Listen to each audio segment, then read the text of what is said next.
It's Mom and Pop Video Shop. Welcome to Mom and Pop Video Shop. I am Joel, joined as ever by Tyson. I'm finally getting better about pointing. Like I took me forever to figure this out. I still haven't figured it out which way. Yeah, it's like you got to point the opposite way from what you think. Although I got to point down to our wonderful guests. The one and only Tony Moran is back, joined by Maria Stefano, who he will introduce all of us to in a second. But Tony, so happy to have you back, man. Hey, dude, it's awesome to be back. Tyson, what's shaking? Oh, and man, I just wanted to hear, sir, about, I was telling Maria prior to getting ready for this that you had a film at Blockbuster on VHS, and it was but you're doing another film now. I know you're supposed to be on us, but I was so excited because Maria and I, we like to the blow drive. Maria and I like to refer to ourselves as not only visual terrorists, and because we're blowing people up daily, but we're liberators, and we love the fact that when we come on a show, it's so cool to see that, we'll come on a show and we'll talk about, our films, and it's cool to come back to a show and talk to somebody that, did a film since we last talked to them. But let me not be so rude. Let me introduce Please do, brother. Detroit actress Maria Stefano. Hello. Happy to be Yes. Maria did the second half of The Evil 1% with me. Cool. Did a bunch of AD stuff, co-writing. She acted, did a bunch of stunt work.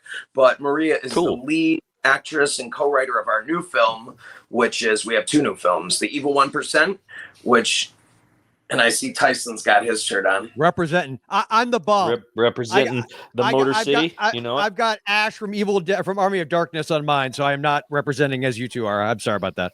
Although, wait, no, he's Michigan, though. Hey, wait a minute. Bruce Campbell. Oh, I didn't even think about that. There you go. Okay, I did that on purpose. Man, I feel like that whole idea that if you don't make something in California, it's not going to go anywhere. I feel like that whole idea is starting to crash and burn. It's getting we're seeing regional more filmmaking, indie, more and more local, more and more regional filmmaking. Yep. Exactly. Damn right. And even like in our area, Atlanta was like the hot spot, and I feel like there's more and more shit getting made in Florida again because you don't need all that big money like you used to. Plus we're weird as everything hell. Was getting made in Florida. Yeah. But you know what I mean? I mean, we've talked to people from all corners, and it seems like, man, if you got an iPhone now and a vision. Yeah. And I agree with you about not making everything in California, because part of what makes a movie is having a unique set. And if it's all filmed in California, you're going to run out of places to film it. 100%. 100% agree. And Maria, do me a favor. At any point, if we don't shut up, just feel free to raise your hand, be like, yo, I need to say something. Because we have a tendency to run our yappers is where I'm going with this. But no, that's a great point. Absolutely. 100%. So real quick before we get into any of that, I want to make it really known to kids out there and people of all ages, older people, just people in general, any sex, anything. Aliens have come down here. This is the deal, okay? When Maria and I film, we utilize the surroundings around us. So we're like 3 miles, we're 3 miles, literally our street right here, Ford Road in Warren goes right into Detroit, 3 miles up. But what I'm getting, and so we live a little outside of Detroit, but just, only a couple miles. We're actually in Garden City right now. But dig this. So we film all in the trenches in Detroit. I don't like to use the word trenches that much anymore because Detroit's very beautiful and it's changing. But this is what I want to really get into real quick before we get into talking is that, how Maria said, forget about California, because everything's been seen out there with locations.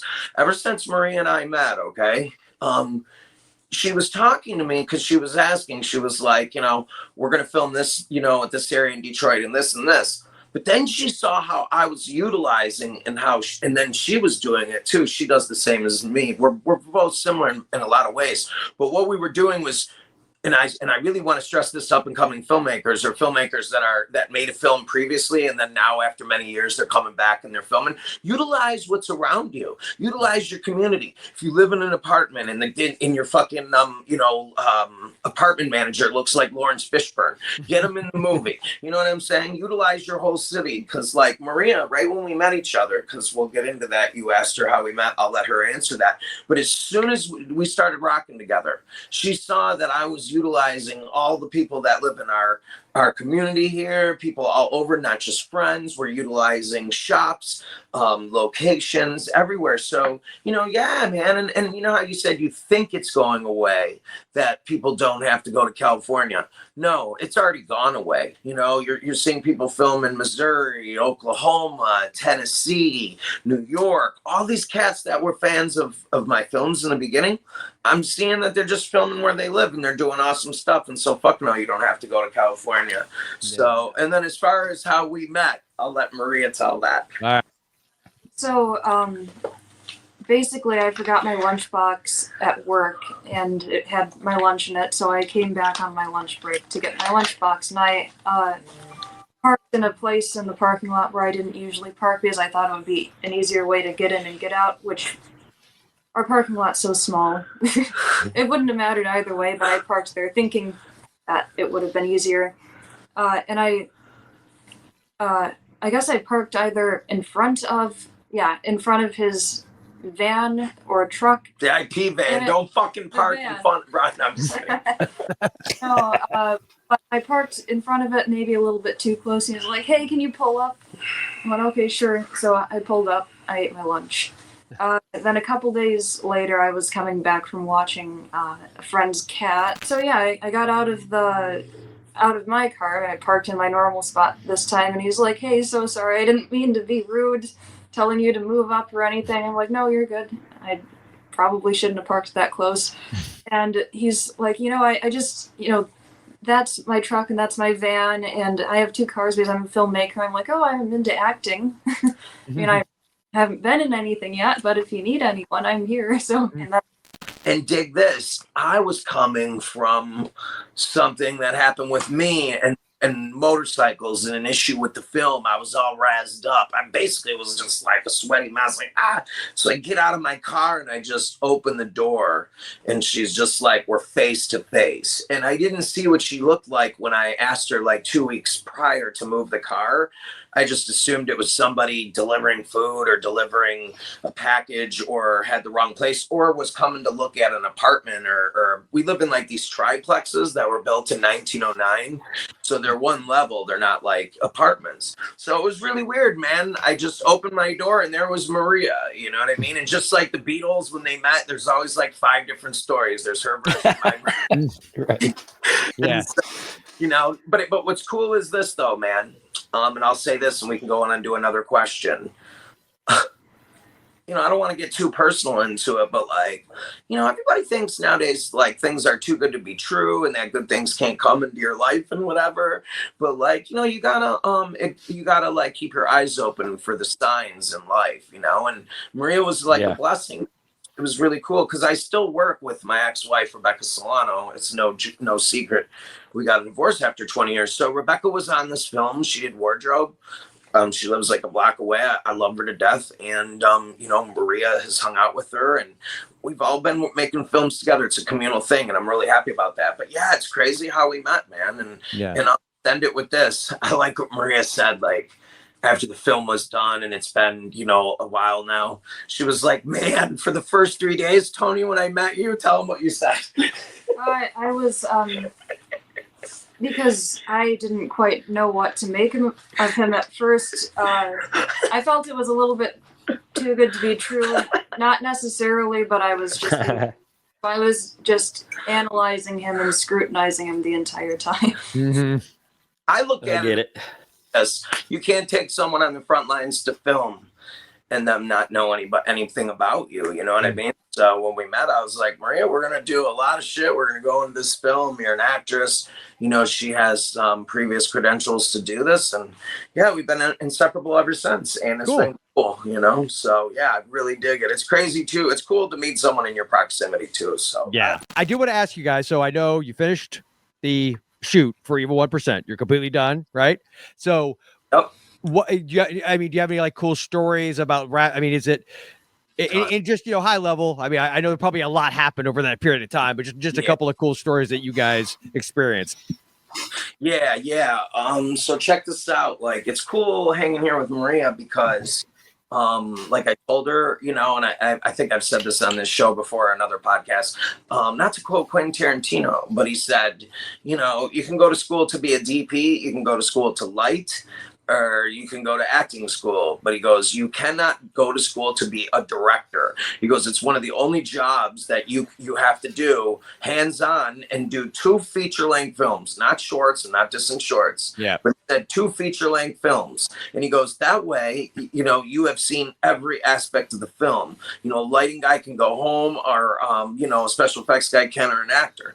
So what's cool with this is that Maria has been with me the entire time on film, so we've had a lot of crazy stuff going on. And as far as like crazy stories, geez, you got any? There's just too many. Geez, or anything you want to tell? Go ahead. One of the last nights that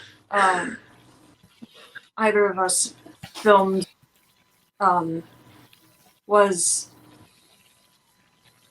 when we were filming the zombies attacking his character. Mm-hmm.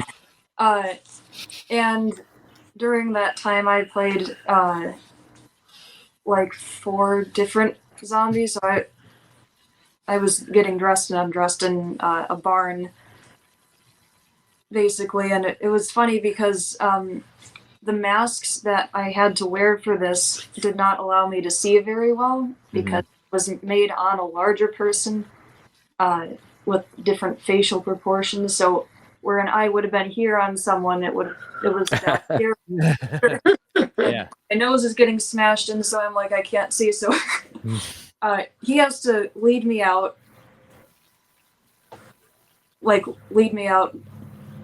blind. He can see, I can't. Yeah. Out into a field, and yeah, it was a bonding experience. Yeah. I will say this. So check this out. It's interesting because when I get around other directors, like I was talking to John Dickey at VHS Fest, it's weird. Us directors, we run into all the same problems. So my problems aren't just like indigenous to my camp.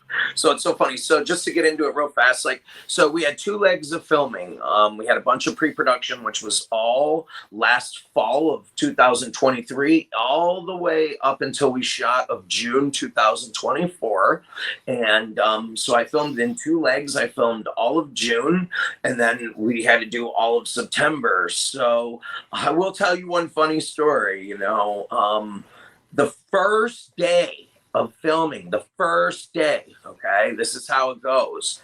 It's my friend James Silver. Shout out to James Silver team. Okay, if you guys want to buy a house in Metro Detroit, up north Detroit, get a hold of James Silver team. Okay, this is a guy I grew up with. I've known him since I was like 5-6 years old. He's produced every one of the IAP films. Okay, so he's in Strong Arm. He plays one of the FBI agents. He wasn't in Let Us In though. So him and I were talking, and I'm like, hey man, I was like, would you like to you know, play this character? He's real cool. He didn't even really ask what it was, but this is what it was. Okay, this is just hilarious because it really shows you how people like to get, you know, interact and get in film, and people really love it. Okay, so here's what's up. Okay, it's really weird because like the lady who was on my set, her 11-year-old, okay, I'm not going to say what giant film company she works for, but you can guess. She just did the new Star Trek film, and she sent it to me before anybody else. It's only been up, I think, 10 days now, maybe 15. It's got Spock. Oh, yeah. Yes, I haven't seen it yet, but I know what you're talking about. Yeah. Okay. She was the production manager. Oh, cool. Okay. And she just was like, she wouldn't be rocking with us, and she does this every day.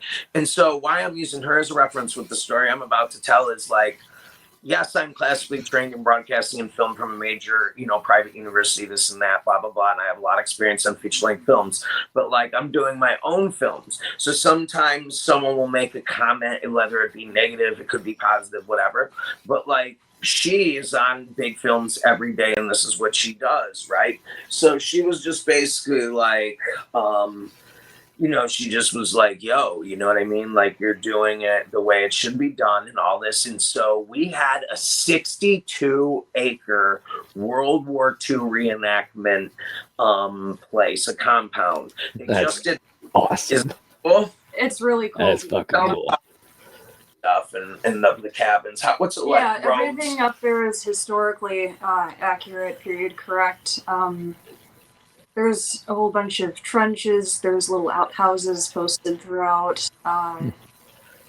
There's even some World War II vehicles there that I saw being moved around. There's an armed brigade. It's pretty cool. Wow, that's really cool. Isn't that cool? Very cool. Battle of Stalingrad there, okay? So this is where we wanted to shoot originally in the first leg, and I ended up going with a quote unquote, Hollywood lighter. I lit the last film let us in, and that guy's sets, every one of them fell down. So that just happens, you know what I mean? So this time I had to just be like, this shit, killing is my business. Do you know what I mean? This is what I do. This is what we do. We're entertainers. So we got the 62-acre World War II reenactment center, right? And so this is where we were doing a lot of the chainsaw chase scenes with the final girl. Shout out to India Rose, final girls, and she awesome. Yeah, she's really good. So cool. And so what happened was the majority of filming on a couple days was on this World War II reenactment center, but we had tons of Detroit stuff leading up to it. So Maria was there for everything except the first day till 3:00. So I feel bad telling a story that she wasn't involved in. But so what happened was I went to go pick up. I'm going to leave the actor anonymous, right? So we're talking through email since June about certain scenes that are going on, okay? So I write him and I'm like, yo, this is what's going to happen. We're going to do this and this and this. Dude's like, yo, man, I love it. And, let's do it. So check this out. This is how he rolled. I went and picked him up at 7 a.m. from the airport. Immediately picked him up. Drove right to set. We got there at 9:00. I picked up the DP in the van, and then we just got right to this building with the James Silver team's real estate office. And this is actually not in Detroit; it's in Troy, Michigan. So it's like near the expensive mall and shit. So this is like $1 million compound, big building, and all this. And there's real. I thought he told me that a couple of these people were actors and actresses, which they were, but I thought there would only be like 3 or 4 people there. So when you go in, there's all these rooms, right? So this was the scene. I pull up in a car. I tell this one gangster in the movie to pull up. My character Reed does.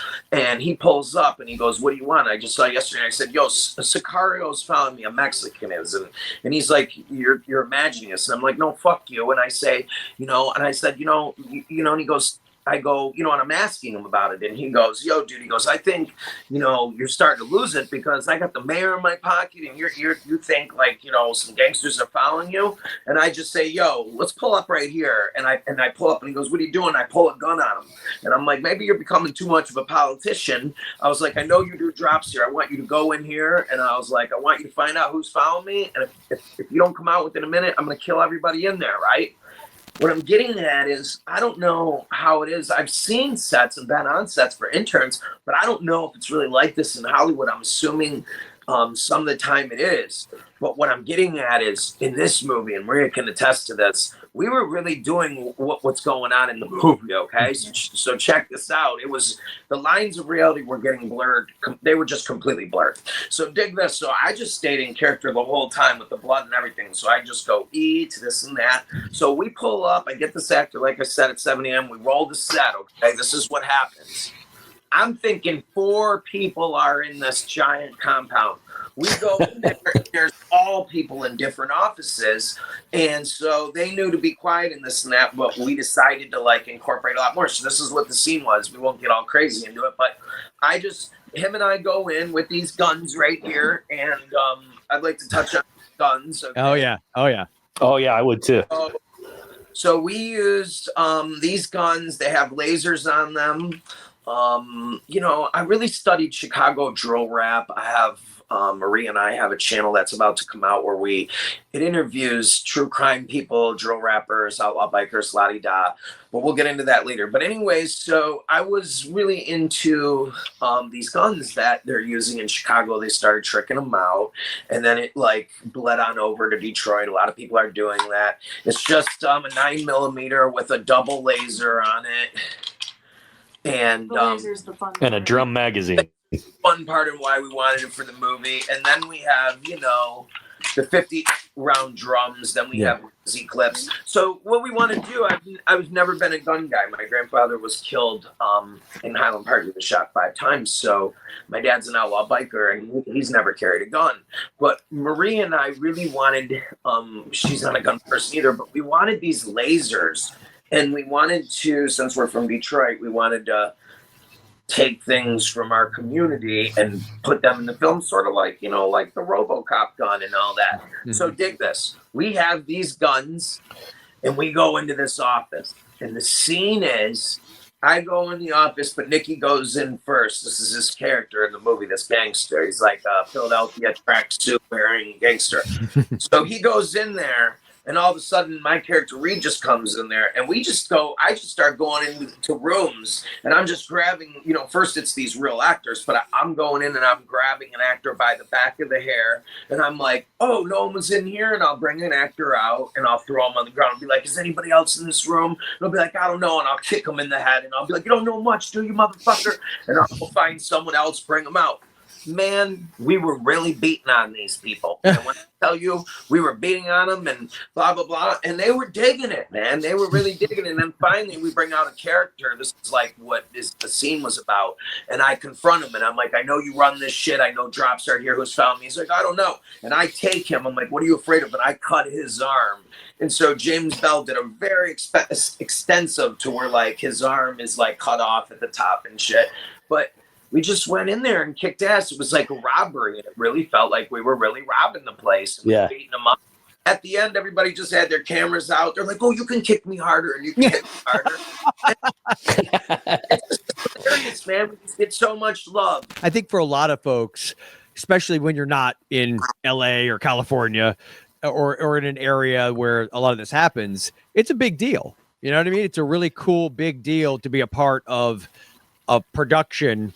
And in their mind, it doesn't, it may not be a multi-million-dollar, but that's not how they think of it. It's like, it's a movie, and a movie in most people's minds is, movies. So I feel like part of it too is the nature of your films, Tony. Like if somebody had the choice of working on like Terms of Endearment and a film where you roll in with a 50-round drum magazine, or you know what I'm saying? Like, I think just by that very nature, like, but there's a lot of big, I mean, even like A-list actor names, I think they'll say that like it's so much more fun to work on horror and action and all that shit than serious drama. Yeah. Hey, man, I'm glad you said that about Terms of Endearment. No, nothing to Terms of Endearment, but man, Tyson, that really means a lot, just to show the audience here, because we're just so happy. So, yeah, man, the films Tyson's talking about is, we got this film, Strong Arm, all filmed in Detroit. Actually, Netflix went over me. I feel bad. They remade the movie. They didn't pay me, and they put a female in the lead, and it's all shot in Detroit, but in an area that's 2 hours outside of Detroit because it was too risque to shoot where I did. So I could care less. I don't want their money anyways. But yeah, man, here's the lunch meat.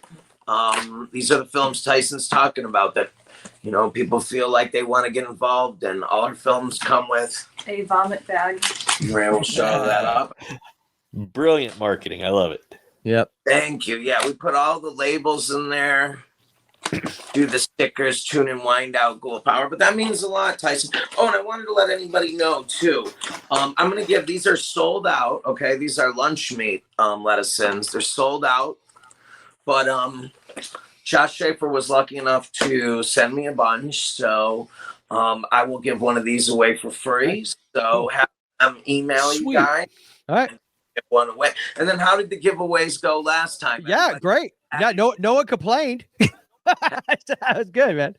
Free stuff, you know. Yeah, man. No, and I appreciate you being a stand-up guy too. You know, because there are people that'll offer giveaways and then not. And I always feel bad about that when it happens. Like sometimes people trip out on the free thing, and it's like, hey, man, it just promotes our products. Of course, 100%. Yeah. Also, yeah. Now, but I want to make sure we hit on this because if we don't, I feel bad. When and where is Evil 1% going to premiere? So Maria and I, and there's going to be a bunch of other cast members come with us at certain screenings. Rebecca will be there at some of them too. A bunch of the actors will be there. So this is what's up. We got a big plan here. We're going to promote Evil 1%, and we're going to premiere it all through April and May. So we're going to have a Detroit premiere. We're going to have a Philadelphia premiere. We're going to have a Florida premiere, and we're going to have an LA premiere where our Blu-ray label is located in LA. So we're going to have a premiere there, and then one in Portland. So we're going to do like 5 screenings. There's a special 6 screening. We were offered to shoot at we were going to do like 15 or 16, but I just wanted to do 5, 6 big ones and hit a couple of these areas that people are really responding to our films, which is all over the place. Like we were going to do one in Chicago, but yeah, we just want to do one at director Bruce Longo from Coven of the Black Cube, which I did a song in and acted in. That's his new film. Shout out to Bruce Longo from Bloodsick Productions and Mikey and Nikki. What's up, guys? But yeah, we're going to do an Evil 1% premiere in Detroit, Philadelphia, Florida, LA, and then Portland. And I wanted to do Chicago and Houston, but I'm not going to. So we weren't even going to do a Detroit one, which sounds crazy. I know. And I wasn't doing that for pretentious reasons. But what we're going to do, though, is with those screenings, we're going to have our next film, which we're filming next fall, which is a werewolf film called I was going to ask you that next. I was just going to say we're going to be promoting that premiere. We'll get on that. I'll let Maria talk. Cool. Yeah, well, how about that? That's a great segue, Tony. So why don't we talk about your new project you two are working on? It is a werewolf movie. I believe it is called, and correct me if I'm wrong, is it Moonshine's Brighter in Michigan? Yeah, it's our film, Maria, that came up with that title. That's cool. I like that. Yeah, isn't that, I had to say this, man, I don't know. I mean, I don't want to sound like a dick or anything, but maybe some people wake up and they look at their fucking bank account and, they hit the lottery or, their poker they were playing last night. They're like, yeah, dog, I won 400,000 or something. I don't know. But when Maria. That would be the worst way to make money. Yeah. Yeah, it would be actually. It usually is. So what I was going to say is Maria and I co-wrote it. It was based off the 1987 TV show Werewolf. Hold on, bro. That's what I went to go get. One of my favorite shows of all time, bro. Oh my God, you have it, bro! I got the French release, and this is I'll say an ARG kind of release that I got up a dude off Instagram. That dude, you gotta send me pictures. So I want to be there on a bunch of shit. Maria's got a bunch of shit to say too. So. All right, so to get into that, I'm going to be real short because sometimes I just love talking. No, it's fine. That's why you're always a great guest to have on. For real, man. Love that. Well, what I wanted to say about the gambling thing or whatever, and the reason why I use that as an analogy is when I wake up, man, I'm always I get the thrill, and the thrill I got, I'll just give an example. Her and I had the werewolf film. I came up with it when I was at VHS Fest, and while I was dealing with some Evil 1% stuff after the first leg of shooting, I revisited the TV show, the werewolf TV show. But just to get right to the title, Maria ended up co-writing it with me, and what I was going to say is we didn't have a title, right? And so I was talking to Shagrat, who, shout out to Shagrat, who does all the IP posters. Well, I didn't have a title. And so Maria and I were talking, I'm like, we'll know the title when it happens. And we were at VHS Tape Mania recently, and she said the name. She goes, Moonshine's Brighter in Michigan, it should be. And I have to say, this is the reason why I brought up the gambling thing. When she left and we came home later that night and I unloaded gear and she left, I just closed the door and like in a movie, Pretty Woman or something. I slid down the door just like crying. Like, I'm so excited to be alive to hear that fucking title. You know what I mean? Yeah. I love titles. So it's a great title. I like that title. Writing it together, man. Maria is the lead actress, and Can you is it too early to give us like a little like pitch log line kind of thing? Because all about it. Do you want me to tell them, or you want to talk about it? I'll talk a little bit about talk about it. it. I'm not supposed Don't worry, to you can stop say me. whatever. No, you're fine. You're doing great. Whatever. So basically, it's a story about this town in northern Michigan where there's a whole bunch of like werewolf maulings happening, and no one really knows who it is, and it's kind of like a strategic game of cat and mouse between this federal detective and the werewolf. And it's weird about doing these films. This is another thing when I was talking about kids or older people that want to make films. I feel like, I know, and this is all about the werewolf film here.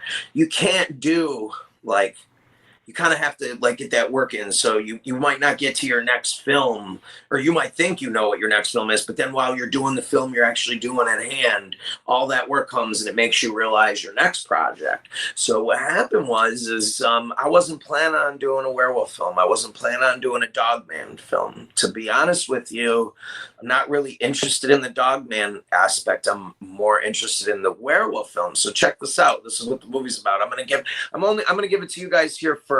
I was just on Sick on Cinema podcast, and I was talking about other stuff, some Jim Van Bever stories and this. So I'm gonna give you straight up for the first time what the movie's about. If Maria's cool with it, is it okay? Can I tell? Yeah. Okay. So this is what the movie's about, man. We have two legendary actors that signed on. I cannot name their names, but they are horror legends. And it just starts off right in the beginning of the film. And it's about a guy who invites his best friend to go hunting in northern Michigan. His friend gets there late. And when his friend gets there late, his friend, gets there late and opens the door of the cabin. And his friend has him at gunpoint. And his friend shoots him in the leg and his friend's like, what the fuck did you do that for? And his friend's like, you're not going to bleed out. I shot you. Your arteries in this other area.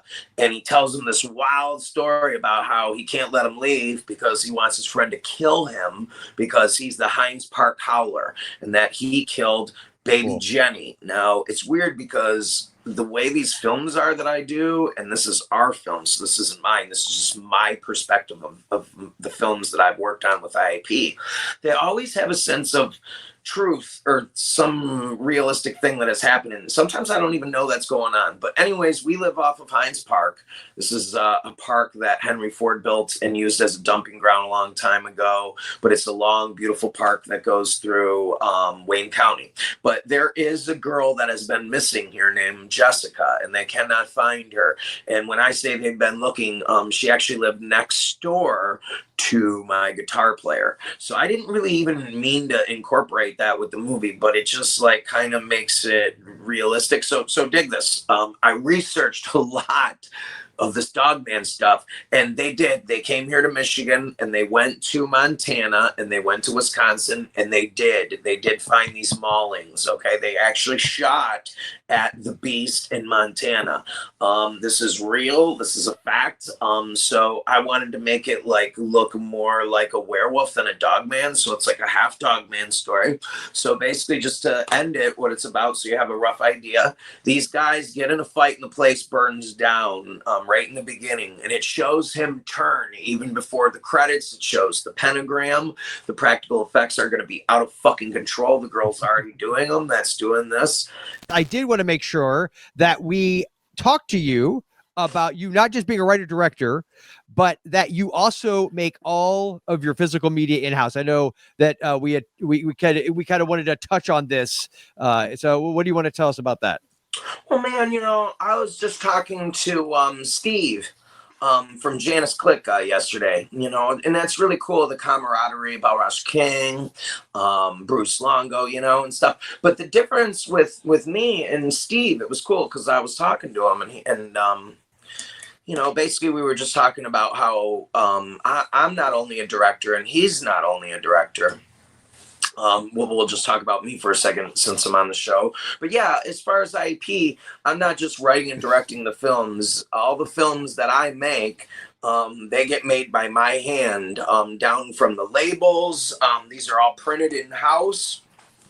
I already showed these a little earlier, but all these VHS DVDs are designed and printed in-house, made in-house from, I don't want to give away my sauce, but these are dead stock mint cases. I design all the stickers, Ghoul Power, Rated X. I'll do, the barf bags and stuff. But yeah, so all the physical media, I got toys. Huge toy line. When I say huge, action figures coming out, Evil 1% patches. That's awesome. Like I said, earlier in the interview that my family comes from being factory workers. I'm really into vintage clothing, so not to cover up beautiful Maria here. Oh, go ahead. But so we've been printing on old factory dead stock jackets and workwear. We've been printing IP stuff. Are you selling those? Oh, hell yeah. Okay, that's cool. Lab coats. They're blue lab coats, long ones. We have Evil 1% lab coats. We have this logo, Support Films Made in Detroit. We also have dead stock 80s shirts and sweatshirts that we print on. So these are 80s never used Fruit of the Loom shirts. And so each one is different. We have them in different colors. And what's really important for Maria and I to be doing this, and Rebecca's a huge part of this. Shout out to Demilitarized Dave, because he does all the printing. But it's just really important because I go to these estate sales. I do that on part-time. And my family used to have that punk rock clothing store, my aunt. And so now we do estate sales. We have a big estate sale company. So I'm in all these old Detroit homes and stuff. And what's cool is, why should I just go and get a bunch of t-shirts that were, made in a different country and slave labor shit when I can recycle? Don't you feel that, Yeah. Yeah, like here's another factory shirt right here. Yeah, that's cool. Yeah, we got kick-ass different lab coats. I'll actually get up. Here's the kick-ass lab coat. This one's dope. I made the colors so it's blended in. But here's a 1950s pharmacy, a Detroit pharmacy. I got about 10 or 15 or 20 of them, but it's a lab coat. It says thing, and then it's got the IP logo, and then look at these. Oh, that's cool, man. Oh, that's cool as hell. Yeah, really so cool. We feel like we're recycling, and we're making the clothes go around, and it's not some shirt that will just last for 20 washes and then you throw it away. Yeah, obviously not, because those things have been around for a bit. That's awesome. No, I love that. That's cool, man. And stuff, and then making the media. It's really important because I feel like it doesn't go overlooked because I'm shipping stuff every day to fans and stuff like that. But yeah, man, I just like it that the media, I'm involved with the media from the inception to it all the way being viewed on your screen. And I'm not special for doing that. I'm just working hard at doing it, and I just love it. And that's the generation I came from, the VHS. Well, and I appreciate the hustle as well. That's really cool. So, and that's it's. No, go ahead. I was just going to say, Joel, that don't you just feel like Tony stuff and guys like him, it's just when you get that in the mail, it's just got a different, more authentic. Yes. I mean, obviously it's vintage, but you know what I mean? Like, it's just so, we talk about this all the time. Something about handcrafted and shit. It's artisanal, right? It's being an artisan. So you're actually creating something with your hands. It feels it feels more special is what it basically boils down to. It feels more special. Guys, thanks for saying. I love what you said too about the recycling stuff, and I'm not going to talk about me too much here, but one of the comments I get when I do some of my shows and stuff, and I'll decorate my booth is, I'll go to antique stores and flea markets. And Joel, you've seen how I set myself, you know what I mean? And that's the stuff I use to decorate my booth and table and all this shit. You can go to Spirit Halloween and buy some spooky shit. Cool. You know what I mean? But it's like, it's you know what I mean? It's like that's what catches people's eye though when they come and say, okay, I can tell that this wasn't made by a set designer or a production or a wardrobe designer or something. This is somebody that went out there, dug through an estate sale or whatever, and you can't. I'm not saying you can't recreate that in movies, but I think it's real hard to do it and get it right, and it's not near as much fun. Sitting in a garage working on that shit is going out and finding the shit in the wild. You know what I mean? Yeah. Well, and Tony, you'll appreciate this. So for Tyson's candle company, because all of his candles are like horror themed, and we're actually in January going to be shooting a commercial for his Phantom Foundry Wax Company. I said it right, Tyson? I want to make sure I didn't mess it up. Phantom Foundry Wax Company. Yeah. Okay. Good. I did it. Well, I want to shout out Phantom Foundry Wax Company everywhere I go. So, hey, man, I love to shout out your stuff at the IAP booth. And that's so cool, Matt, you're doing that. And I can't wait to see the horror-themed candle. I'd like to get Maria one and get all one for Christmas. And that's really cool. And let's do it. Let's do an IAP. Let's do an IAP candle. Let's come up with it. Let's come up with a custom scent and logo label, man. Let's do it. Yeah, dude. Yeah, he comes up with his stuff is all you'll love it. We'll send you the link to his store later. You'll love it. It's Maria saw the wheels turn in my head. I die to have an IAP candle, man. That'd be cool. All right, so I want to make sure that everybody knows. We can put in the description the stuff that you have, like all the clothes, everything. Are they going to be? They're available online to get? Yeah. So check this out. You can just hit us up at Independent American Pictures Detroit and eBay, and then you can also hit us up just straight up at Independent American Pictures IG and DM us. And then I was dragging my feet on Big Cartel because we had our website www.independentamericanpictures.com, but I dropped that, so just DM us at IAP IG, the email or the eBay, which is Independent American Pictures Detroit on the eBay. And then I'm going to start a Big Cartel if you don't feel comfortable DMing me, and we accept PayPal, cash, all that. And yeah, man. Cool. Yeah, we'll also link it in the description below. And let everybody know, my fans know about your film. What's the title and when's that coming out? So it's called Gift Wrapped, and it's honestly a short film I did with my sons because cool. Yeah. So we were doing like a little video. I used to teach video productions many eons ago for middle schoolers. So we're doing like we did a little short. We shot it like 7 hours at my cousin's house. It takes place during Christmas. It's kind of very simple and just like a 3 to 5 minute short. I'm trying to knock the rust off, so to speak. And after that, like I said, we're doing the commercial for Tyson, and then you know my buddy Dewey Sean. Yeah, I love Dewey, man. Yeah, so I'm talking to him about doing something. We're gonna try to do something. I have it in my head. I really want to do like a shot on video, like over the top bonkers horror flick with him. So we're working on some stuff. So. Two things, because I know we're at the end. So you said you were doing a Christmas one. Oh, I love that. Yes. We're about to watch and we let you go. And then I love this one too. Same thing, but this cover. Do you dig that one? Oh, that's a great cover. Dude. So also, I just want to touch on that. Is cool.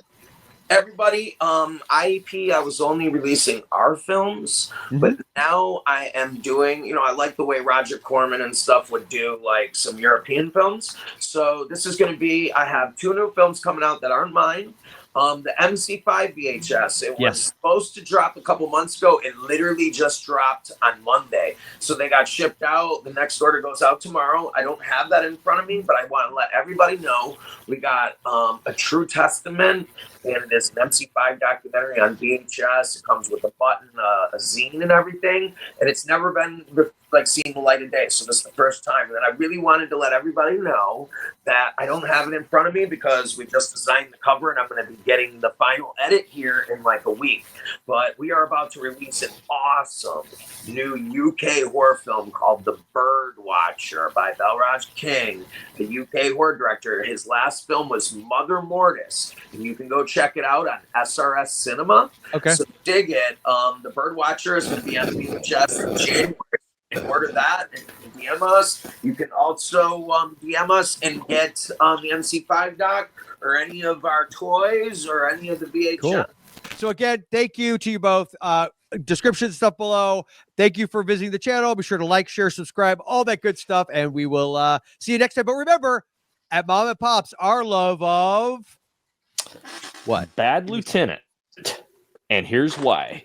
Because you know how with an Abel Ferrara film, you can't fake the seediness of New York and 42nd Street and that feel. Yes. I feel like Tony Moran's films are the exact same way. And you can't fake that kind of Detroit seediness. The vibes. Yes. Hey. So that's my pick. Bad Lieutenant. Never Abel stop. Ferrara. Mom and Pop